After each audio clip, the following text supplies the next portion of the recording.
Assalamualaikum marhaban bikum min jadid fi hadhil qanah. Di antara pertanyaan yang sering dilontarkan oleh orang yang ingin memulai belajar bahasa Arab adalah apa hal-hal yang perlu kami perhatikan jika kami ingin mempelajari bahasa Arab. Pada kesempatan kali ini saya akan menerangkan 5 hal yang harus diperhatikan oleh orang yang ingin mempelajari bahasa Arab. Yang pertama, berkenaan dengan ad-dafi'. Apa arti ad-dafi'? Motivasi. Apa motivasi kalian ingin mempelajari bahasa Arab? Nah, setidaknya secara garis besar ada 2 motivasi utama. Yang pertama adalah ad-dafi' ad-dini, yaitu motivasi agama. Kita wabil khusus seorang muslim tidak bisa dipisahkan daripada bahasa Arab. Buktinya apa? Buktinya di dalam sholat kita membaca bacaan-bacaan dan lafaz itu dalam bahasa Arab. Ketika kita berdoa, maka kita berdoa, kebanyakan doa-doa kita berbahasa Arab. Ketika kita membaca Al-Quran, maka Al-Quran ditulis dalam bahasa Arab. Begitu juga dengan petunjuk sunnah Rasulullah SAW itu ditulis dalam bahasa Arab. Maka sangat merugi sekali bagi kita seorang muslim yang tidak mau dan tidak bersungguh-sungguh di dalam mempelajari bahasa Arab. Karena bahasa Arab itu sangat dekat sekali dengan kehidupan kita. Jika kita mempelajari bahasa Arab, kita akan terbantu memahami Al-Quranul Karim. Kita akan terbantu memahami hadis baginda Rasulullah. Maka kita terbantu di dalam memahami doa-doa yang kita panjatkan kepada Allah Subhanahu wa taala. Motivasi yang kedua adalah ad-dafi' al-lughawi, motivasi bahasa. Bahasa Arab ini teman-teman adalah bahasa internasional. Artinya bahasa yang sudah digunakan di pergaulan internasional di PBB. Maka oleh karena itu, kalau kita ingin go internasional, kita mesti menguasai bahasa asing. Nah, pertanyaannya adalah, itu disebut sebagai bahasa asing. Akankah kita juga menyebut bahasa Arab ini sebagai bahasa asing? Bukankah tadi kita sudah menyebutkan bahwa bahasa Arab ini adalah bahasa yang sangat lekat sekali dengan kehidupan sehari-hari kita? Nah, oleh karena itu, teman-teman sekalian, mari kita pelajari bahasa Arab ini dengan serius. Yang kedua adalah al-hadaf, target. Ketika kalian mempelajari suatu bahasa, maka kalian harus memiliki target. Apa yang ingin kalian capai ketika kalian mempelajari bahasa tertentu? Dalam hal ini misalnya bahasa Arab. Oh, saya ingin bisa berbicara. Oh, saya ingin bisa berkomunikasi dengan orang Arab. Oh, saya ingin bisa membaca Al-Quran dan memahaminya. Oh, saya ingin bisa membaca literatur-literatur keislaman, kitab-kitab yang berbahasa Arab dan sebagainya. Jadi tentukan terlebih dahulu apa targetmu dalam mempelajari bahasa Arab. Nah, teman-teman, sebagaimana bahasa-bahasa yang lain, maka di dalam pembelajaran bahasa Arab juga memiliki 4 kemahiran.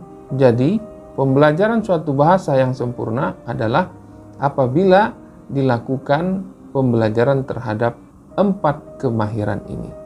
Nah, di dalam bahasa Arab dikenal dengan al-istima', mendengar, kemahiran mendengar, al-kalam, kemahiran berbicara, al-qira'ah, kemahiran membaca, wal kitabah, dan yang keempat, kemahiran menulis. Tidak akan sempurna kalau kita hanya menguasai 1 kemahiran saja.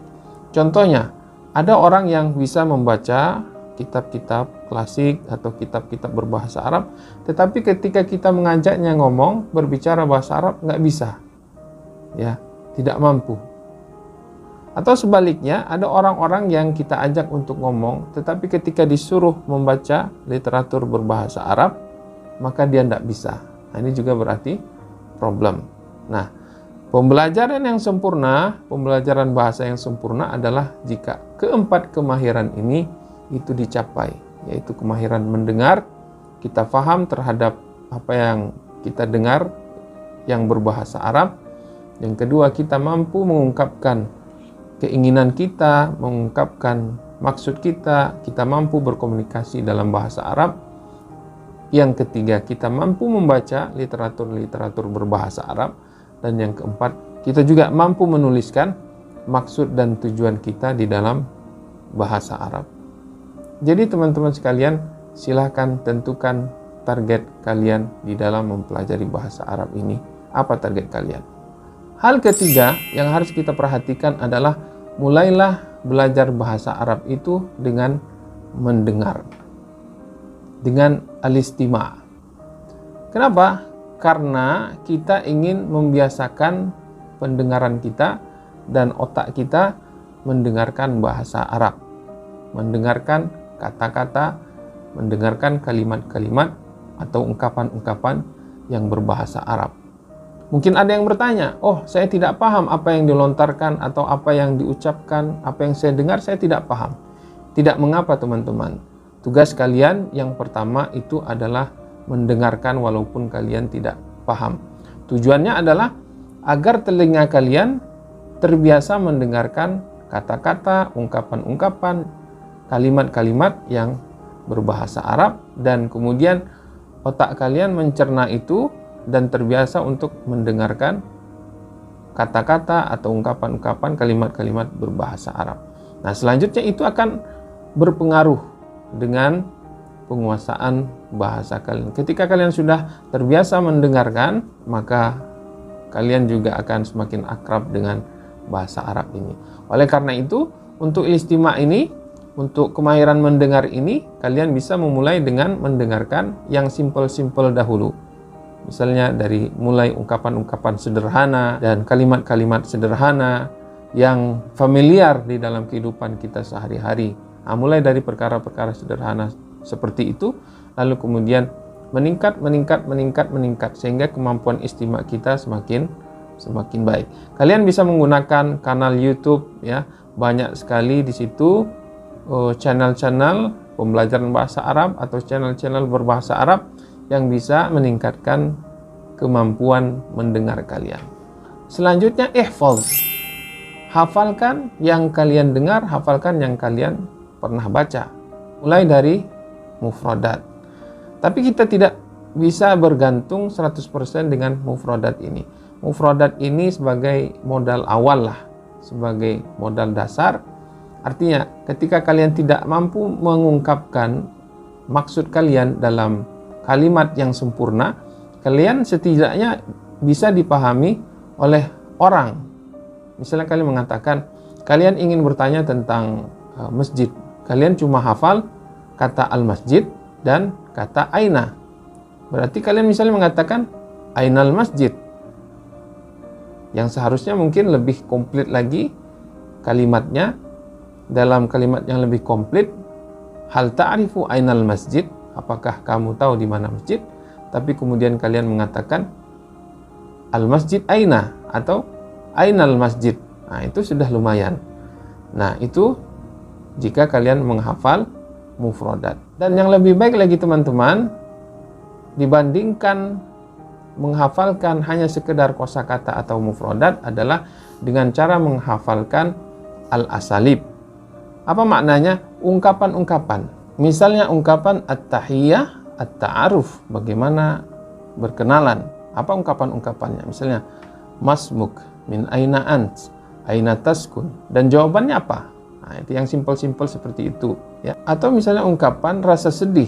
Bagaimana kita mengungkapkan rasa sedih? Ana hazin jiddan. Atau ungkapan rasa senang. Ana masrurun jiddan. Dan sebagainya. Jadi, ungkapan-ungkapan pendek yang berbeda-beda, yang dalam situasi bermacam-macam, hafalkan uslub-uslub atau ungkapan-ungkapan tersebut. Dan selanjutnya bisa juga kalian hafalkan dalam bentuk jumlah.